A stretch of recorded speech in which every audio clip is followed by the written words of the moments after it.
everybody, it's Guy and Callum here from Bluehub, and in this video we're going to cover the latest release notes in Deer that have taken place between March and July of 2022. There's been some really big releases throughout this year, so we want to kind of summarize the key ones that have taken place that people should be interested in. So Cal's going to take us through it, and I'm going to kind of learn along with you guys and ask the questions that hopefully come to your minds as well. So over to you, Cal. Yeah, brilliant. Thanks, Guy. So what we're going to do here is I'm just going to share my screen, and we're just going to go through the release notes over the past couple of months, really, and just have a look what's actually been released. So if there's any features that you like in here, or there's things that you want to see more on, leave us a comment down below and we can do some specific videos on those. But really, we just want to talk about them and give you a bit of a heads up on what's been released. So what I've done is I've gone through all the release notes over the past couple of months and chose which I think the most valuable ones are, and we'll just have a quick chat about those. So going through March, firstly, so this is a while ago now, really, but there was a couple of good features actually released in here. The first one is buffer inventory. So this is actually a really cool feature because it was available directly in the Shopify platforms or any other e-commerce channels, but not through the control of the Deer integration. So with this release, you can now push your stock levels to your e-commerce platforms, but you can also assign a buffer to those as well. So rather than hitting zero stock and not being able to sell anymore, you can now maybe add a 20 unit buffer or a percentage buffer, so you can go over that allowed amount. So you're not going really deep into back orders, essentially. So I think that was quite a cool feature to apply. Oh, great. So previously then we could share stock with the channel, so it could have a live understanding of whether something was in stock or out of stock and how much is available. And are you saying then that the buffer works once you've sold through all of that existing stock? So you can create an amount of back orders, but it limits the amount of back orders that could be created. Yeah, think of it as like a stock reserve. So we have 100 units of these items available. We know we can easily get a hold of another 20, but we don't have them on hand. So we might put 20 as our buffer level. So we'll sell those 100 and then we'll allow ourselves to go into a 20 deep back order status, essentially. Oh, that's great. So potentially good for pre-orders as well and stuff like that. Yeah, absolutely. Yeah. So yeah, that's a really good one that they've added. There are some features in here as well that we'll skip over, but we're just going to cover the ones that we think are really useful. So the next one is the MES application. So again, this was a while ago now, but when the MES application, which is the manufacturing execution system, which is essentially how you can process orders on your tablet or phone, when it first came out. That's production orders, right, Cal? So correct. That's only relating to people that are going to make products in Deer, not just using the assembly function, but using the production order module as well. Correct, yes. And when that first came out, it was only available on Android devices, so you're really limited on if you had an Android device or an Android tablet. Whereas with this release, you're now able to use it on iOS devices, so you can use iPads or iPhones, and it basically just broadens the horizon to all scenarios, really. The reason it's quite good is because it's probably a touchy subject, but quite a lot of people have iPhones. So it's, rather than going out and buying different devices, your workers can actually just use their own phone or a tablet they have lying around their office. So I think it's a really good improvement. So does that mean that they can even barcode scan on the phone? Yeah, they can, yeah. So the Deer actually made a release. I think we may have covered it in one of our prior videos, actually. But you can also use your camera on your devices now. So when you're on the MES app or even the WMS app, for that case, there's a little barcode icon in the top right-hand corner, and you can just click that and it will use the camera on your device rather than needing a dedicated device like Scan SKU, for example. And then does that only work on like an EAN barcode for the product, or can that also be applied to things like serial numbers and batch numbers? Yeah, so it can work on both. We can use it for barcodes, like product barcodes, and it can also be used for batch and serial numbers. It really just depends on how you've configured your label templates. Are we looking at barcodes to search up the product? Or are we using batch and serial numbers to find specifics of that product? So yeah, really good that one is. And that was it for March, really. There was a few other ones, but these are the ones that really we thought, okay, these are really good improvements. So Moving on to April, there was a few good improvements that Deere brought out. And the first one was picking for kitting using the WMS module. So this is actually a limitation we came up against a few times, really. So the WMS, which is the warehouse management system, which is where you can do things like picking, packing, receiving of goods. That was really what it was for. Whereas with this release, you can now manage your assembly bills of materials in there. So if you have an assembly BOM with auto assembly in the back end of Deere, you can now pick those raw materials which you've got against that assembly BOM and basically configure that using the WMS. So rather than the need to having a split process where you need to create the assembly and complete the assembly in Deere, then go to the WMS just for the final pick, didn't make sense. So now you've got full control in the WMS. I think there was a previous release, right, where you can also now use the WMS on Android and iOS devices and again do barcode scanning on there. Absolutely correct. Yeah, so you can use Android and iPhone for the WMS app, and recent release was that you can also use your camera device now. So exact same process as what we just spoke about. The MES, the little button in the top right hand corner with a barcode, you can click that and it will use your camera on your device rather than the need for like an infrared scanner or anything like that. Okay, so that's the WMS kitting, really good feature. It's going to allow you to manage your assembly bills and materials within the WMS. Okay, so scrolling down, there was another good feature in here, and that is this feature is for the MRP module. So we've got lots of videos on our YouTube channel about the MRP and how that works.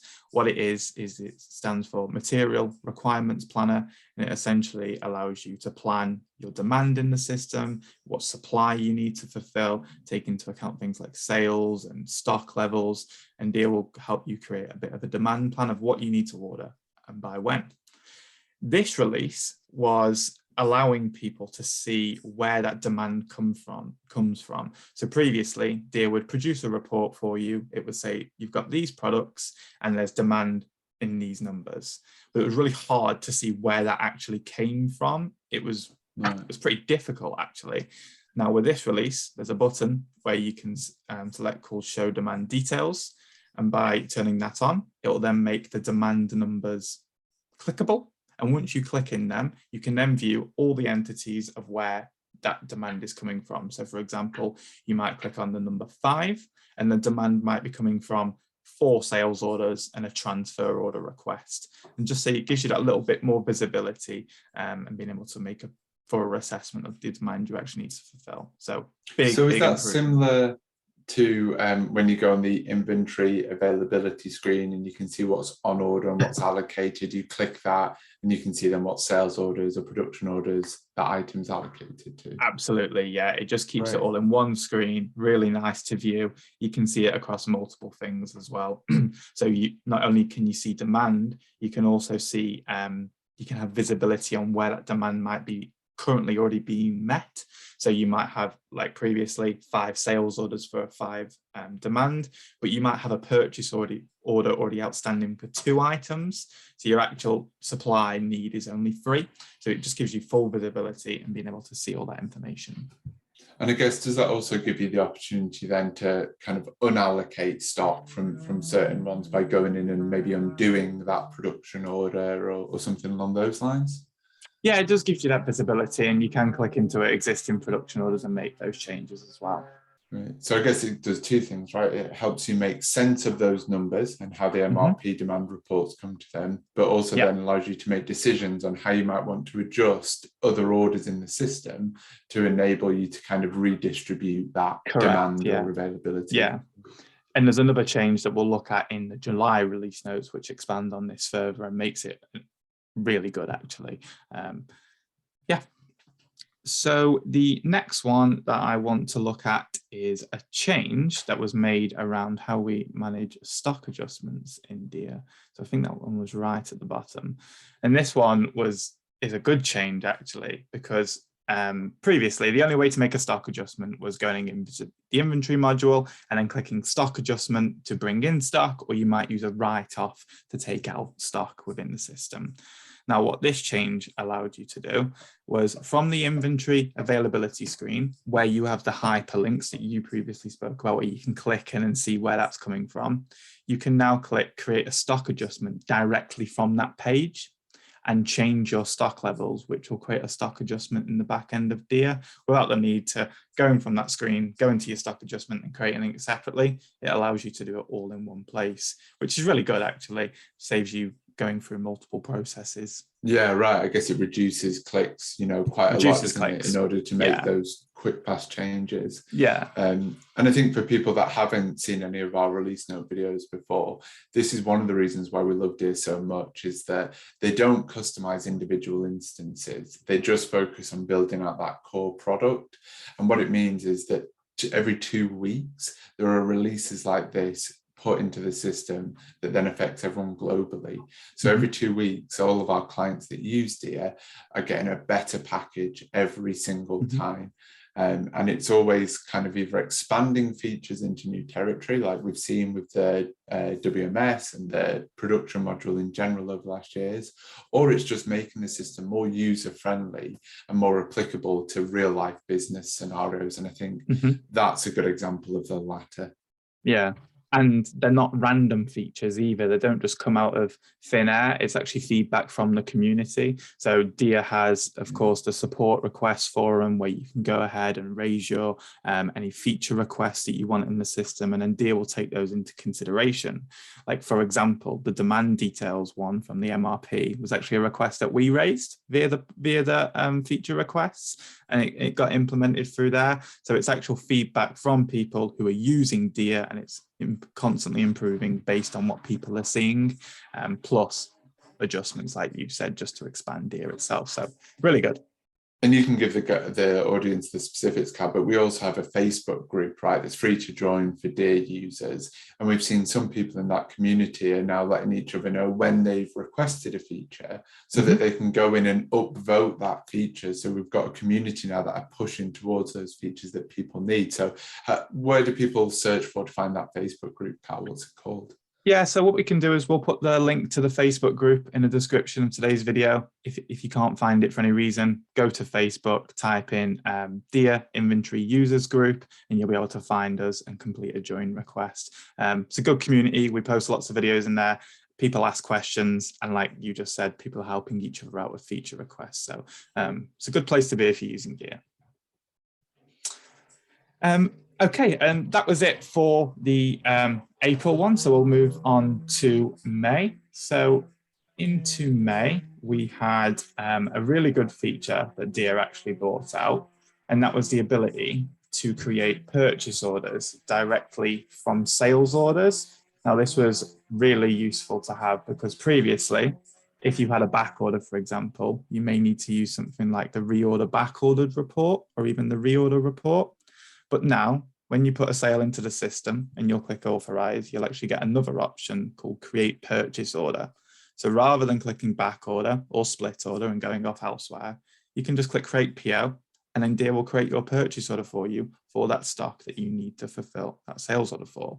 The other benefit to that is it will also link the two. So you'll see you'll have a related orders tab, and you'll be able to view the purchase order within there directly from the sale, and the same on the purchase order for the sales order. So it allows a connection between the two. So really, really useful. So I guess that really helps people that do a lot of back ordering, right, that aren't holding a lot of stock, or at least not for that specific item or set of items. But also we're working with a business at the moment who's a procurement company where their customers contract with them to go and buy specific things. So every time they're having to buy new products and aren't holding much stock. So I guess that's another example where this would just save you time from going purchase, back order, select the supplier and go, right? Yeah, absolutely. It's a really good feature, and it's one that's been requested a lot and asked for a long time. So the fact that we now have it is great. Okay, let's scroll down a little bit then. Now this one is a really cool one, really, really small actually, and really niche, but it's a good thing to have. So what Dia now allows you to do is preset layouts or templates for sales orders.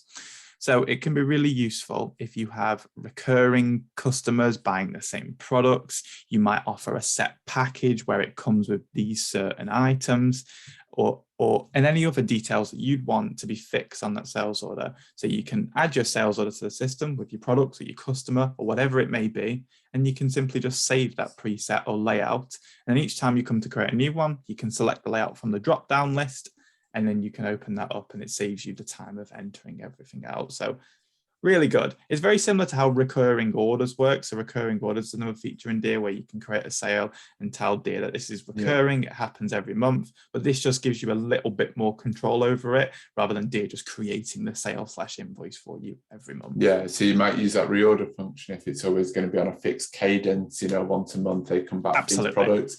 This more helps handle those kind of like ad hoc situations. And I assume once you've saved a template, then you use a template. Can you then edit what's in the order still? Absolutely, yes, you can, yes. All it does is it just saves you the need to enter everything out. It won't authorize anything for you. It just saves the need to enter the sales rep, the location where you're dispatching the stock from, the delivery. What about things like comments?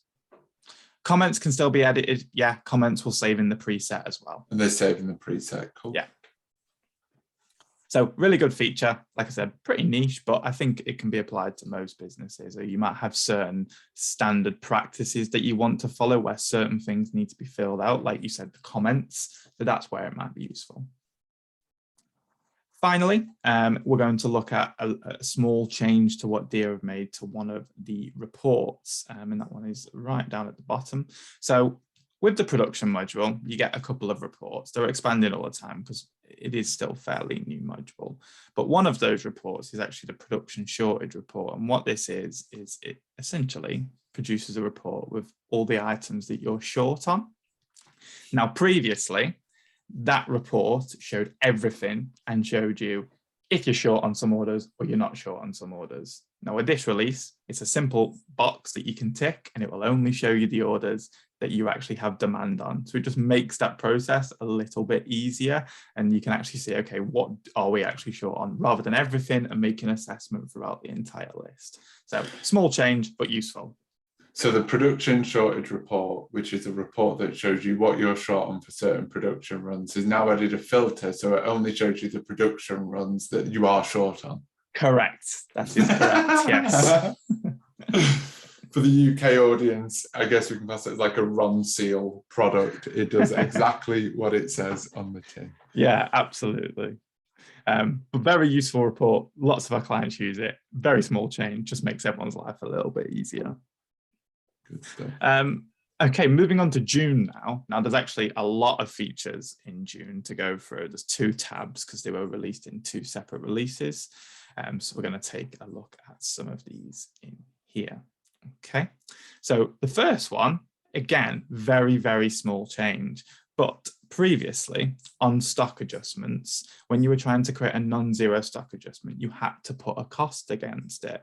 And now Deer said a lot of the feedback they got was it was really time consuming for people to go away, find what the cost was, then make sure it was accurate. Also, it probably led to a lot of errors because people were like, I can't be bothered to go and find what the cost is. I'll just put a random one in there that then messes up your accounts because your costs are wrong. So it was actually really niche, but it could cause a lot of problems. What Deer have done now is when you pull the products over, you can either pull over the latest purchase cost or the fixed purchase cost, and that will pull over automatically for you to save that hassle of going off and finding different things. So small, but very, very useful. No, that's great, because I'd say probably 95% of the cost people would put in was 1 penny, right? Like that's what we see all the time. Like I've just bought a gold coin and I've adjusted it in for 1 penny just because it was easier. Absolutely, yeah. So very small, but really, really useful actually. Now the next feature, again, pretty niche, maybe not too many people using this feature yet, but it's a good one to highlight. So the make to order production bomb in Deer is one of the most complicated things to actually use in Deer because it requires a lot of setup and it requires a lot of knowledge on what you're actually doing to put that data into the system. In summary, it's for customized products and bespoke products where you'll have different things that might change. So for example, you'll have a chair that might come in 4 colors, 4 sizes with different back options. That's what a make to order bomb is. And one of our complex examples is we have a client that makes kind of customized camper vans, right, where they convert different VW vans into camper vans, and there's a myriad of different options that you can have in there, and all of that is powered by the make to order BOM, right? Correct. Yeah, absolutely. It's a really good feature, but this change they made was very simple, and it now allows you to clone those make to order BOMs. So previously you could not, well, firstly, you still cannot import a make to order BOM. So that's also a challenge to face with these. And also, if you wanted to make a new one, you had to start completely from scratch. So all them templates and customization options that you added were you had to do again. Whereas now you can create a make to order BOM and you can clone that bill of materials. So if you have a new product that you're offering, but it's similar, but a little bit different, you want to make a few changes, you can now clone it, which saves a lot of time. So again, very small feature, but really useful for people who are using this product. Yeah. Okay, next one is one that I was really excited about, actually, because this has come up quite a few times, and this is around the Dia WMS app. So that's the warehouse management system, again, with picking, packing, shipping, and things like that. One of the downsides to the WMS app was it had somewhat of a disconnect between the Dia web portal and the WMS itself. So if you were to go to the pick section in Dia and add some products to that pick section and then click save, and then you were to open up the WMS app, those changes would not have carried across. And the person on the WMS app would have had to just pick from the sales order list and define what they wanted to pick. Whereas with this change, it now introduces that connection between the two. So what you can do is from the Dia web portal, Dia itself, you can choose what items the person should be picking specific to the batch, serial, and/or expiry date. You can even use auto pick. You can then save that. And then when the person opens up the WMS, they can see what actions have been done. And it's a really easy process for them to just follow what they're being told to, essentially. Now, the reason this is really good is because it was very difficult to promote FIFO or FIFO in the WMS app. Whereas with this change, we can use the auto pick function in Dia. So we correctly select in FIFO or FIFO. The person on the WMS app knows exactly where they need to go and what they need to get to follow that practice, scan them, and pick them through to the sales order. So what was the limitation before then, Cal? So when we didn't have this and someone was on the WMS app and they were trying to work with FIFO or FIFO batch serial products, what was the limitation there that this has helped come around? There's no auto pick in the WMS. So when you open the WMS, you're literally told, these are the items we need to pick, and that's it. You would then need to go to the items in the warehouse and then figure out the FIFO or the FIFO yourself. There was no instigation from Dia or no way to see which expiry date or which product you should be picking. Right, okay. Yeah. So without getting too into the weeds, essentially made everything a special batch or a special serial where that person would scan in whatever item they picked, rather than the system dictating to them, which is what we want in a FIFO or a FIFO model. Absolutely, yes. Yeah, so really, really good change, actually. So let's have a look what else we've got in here. There was a couple that I wanted to talk through, and I think they're on the next one. So we're just going to go over to the 26th of June now, which was the next release. I didn't want to talk about this one, but I will quickly because it's a really small feature, but really, really useful. On the reorder report, so that's a report where you can go to and purchase based on your minimum before reorder levels and reorder levels. Previously, it was really hard to find what you wanted to buy. You either filtered by supplier or customer in some cases, and that was a reorder, just supplier. This change allows you to now filter by product. So you can actually type in the product you want to buy or search by a category or product family, for instance. So it just makes that process a little bit easier of buying certain things rather than just looking at a huge list by supplier. So small change, but again, really useful. Yes, if you buy a big quantity of different SKUs from one supplier, this helps you sort through that list, right? Because sometimes in my demo account, I'll have multiple pages from that one supplier and you have to go through, dig through, tick the different ones. So now I can use a search function to find those. There's so many scenarios it's useful for. Like, for example, if you think of the clothing industry, everything operates on seasons, doesn't it? So you then might have a category for summer, winter, whatever it may be. You could then go into the reorder report, filter by SS22, which would be summer or spring season, I'm not sure fully, but then you could filter by that and then just buy all of that season, make that process a lot easier. Great, cool. Okay, so let's have a little bit more of a look. This one's actually a really good feature as well. So it's set the user creating the sale as sales rep by default. I don't know how many times I've hit this issue where you've gone to a sale, you've created the sale, and Dia said, please select a sales rep, and you've gone, oh, okay, I need to change the sales rep. Whereas now it's going to do it by default to whoever's processing the sale. So really, you should never hit that issue ever again. Really small, but good change to have actually. Now, the final one in here is one that we've been crying out for a while with the WMS, and that is the stock lookup feature. So in the WMS, previously, there was no way to actually look up stock. So you couldn't just scan a product and say, how many have I actually got there? That just wasn't possible. You'd have had to go into the Dia portal, looked, and then gone back and done a physical reference. Whereas now there's actually a stock lookup feature within WMS. You go to that page, you can scan a barcode, and then Dia will tell you, okay, you should have 60 items there. These are your batch numbers, these are your expiry dates. So really, really useful. It can be accompanied alongside with the picking process, or it could just be for general stock checkups and things like that. So, okay, so it's changing the WMS, rather than just like a tool that takes one very specific part of the process, right? To just more being like a warehouse management tool, not just a pick and receive scanning device, essentially. That's really cool to see, because I think like a lot of people coming into something called a WMS, you know, if you're the leader of the warehouse, you do expect to be able to do more than just goods in, goods out, right? Exactly. And I think it's nice to see that it's matured to that point now, really.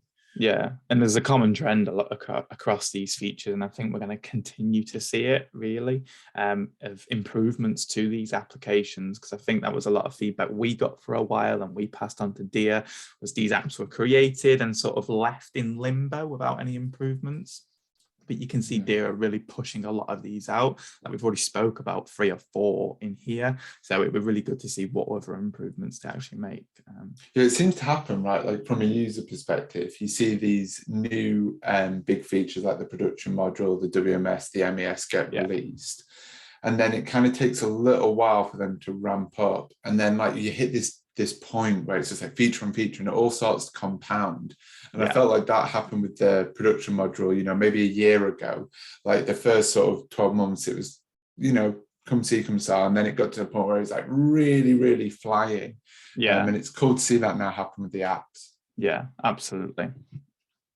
So on to the final month then, which is July, and these changes have just been released. So we're up to date now. Everything, this has all happened this week. So there's a couple to talk about in here, and that's feature 1 is the scheduler, which has been added to the MRP module. Now, what this change is it now allows you to view a bit of a Gantt chart view within the MRP. So previously, it would display everything on a pivot table. You would see what the product is and what the demand is. Whereas now, you now have a full scheduler view with blocked out times. You can view things like lead times in there. You can more accurately plan out when you need to buy things and when it's needed for. This one's a little complicated, so it will need its own video, but it's a really good feature to have, and it's a good change that it's been asked for actually. So another video on the MRP module coming to this channel. So if you've enjoyed this video and you like some of our other videos, make sure you subscribe and just check out our catalogue, especially Callum's producing lots of content on here all the time. And as you can probably tell from his enthusiasm, he really likes the production module, MRP and WMS. So if you are someone who makes products at all, you're definitely going to find some good videos on the channel. So what else do we have on this latest release, Cal? So there's only 2 more features in here. Again, very common trend, and it was the WMS. So now we're able, so the feature they've actually released is you're now able to track times against the WMS module for things like picking and packing. So you're now able to turn this feature on, and you can view a report in the back end of Dia, and you can see how long it's taking people to actually pick and pack things. We've had this requested quite a few times actually, to just view overall efficiencies. But now we can track that information, view it within the system, and you can just get a bit of an idea on your efficiencies in the warehouse. So really welcome change, actually.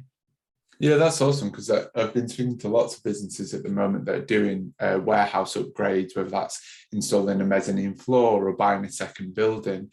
And I think it's hard to get feedback as to, have we laid out the stock in the most efficient way possible? And really, this is the only sort of system that could give you that data. And now the fact you can means you can then make adjustments over time to improve that efficiency and try and test, right? Yeah, it's really good. It's a good feature. And then finally, if I scroll down here a little bit, if I can find the one. Yeah, again, another app change to finish off on, and this one's with the MES app. And now what this change allows you to do is it allows you to attach files from within the MES app itself. So when you're working on the MES app, you're doing a production order, you can now take pictures and attach documents directly from the app for the guys in the warehouse to the guys in the office to actually view. So you might have taken a picture of a document, you might have a document saved on there, you might have edited a document, you need to carry progress that through update maybe for the customer. Absolutely, yeah. It's like, no, that's really cool. There's so many examples. So you can now go into the attachment section within the MES and attach a file within there, so the guys in the office can see and just communicate between the two, really. So really good change, actually. We've had it asked for a few times. So just quick, if it's possible, hey, can you show people where to go to file a request today? You know, you mentioned it before, but is it something we can just take people through now, like where they need to go to say to request a feature? Because every single thing we've seen here, as Callum pointed out before, has all been led by DA users. So we always encourage our clients, we encourage our staff, that if they see something that they need, then they should put it in there, because I think a lot of people are silently frustrated with software providers. And I think it's just important to know where you can go to just request a feature. Yeah, absolutely. So we can link this in the description as well, or you can do what I just did and type in on Google or whatever browser you're using, Dia Systems feature requests, and it'll be the top one. And what it'll do is it'll take you to Dia's support portal, and it's a dedicated section for where they have things like feature requests. You can see all the ones people have requested. And what's actually cool in here, sometimes you'll actually notice Dia employees in here, and that's because they'll have raised feature requests internally that they've had feedback on, and there's actual users in here, and us. If you search me, I've probably got a good list in there anyway. And you can filter by different categories, so you can see what's popular in there, like what's getting a lot of traction and what are people commenting on and engaging within. Planned, so you can see what Dia have said, okay, this is a good feature, we're going to plan it and we're going to get it implemented. We have in progress, so what are Dia working on and what are they actually improving. We have deferred, so they've moved those away, along with not taken, so they've not decided not to go ahead with that feature request. And then finally, you have implemented. So implemented is any feature requests that have actually been implemented. And you can see the 17 pages of them in there. So you can see they are actively looking at these and taking them forward. If you want to create one, all you need to do is click Start a New Topic. You can enter in your topic title. So you can put your title in there, and then you can put your message of what you're actually asking for. So give as much detail as you can here, because it's going to get more traction from people and it's going to get more traction from Dia. So really be descriptive. If you have to put attachments in there, if you have to put a video in there, whatever you think to really sell your case. Yeah, good tip. And be constructive, right? Like, obviously, if the system doesn't have a feature you want, that can be frustrating. But no one likes someone who's just going to like whinge and complain, right? Yeah. So just focus proactively on like what is the change you want to see, not how frustrating it is that it doesn't do what you want already, right? And then you get more interaction and more people will understand what it is you're requesting. But I think more so than any system we've ever worked with in the 7+ years we've been in this space, Dear really do listen. So be active in our Facebook group, be active in the comments, be active on our YouTube, because together we're all helping shape this system that we all really like. And the final tip from me is make your title catchy.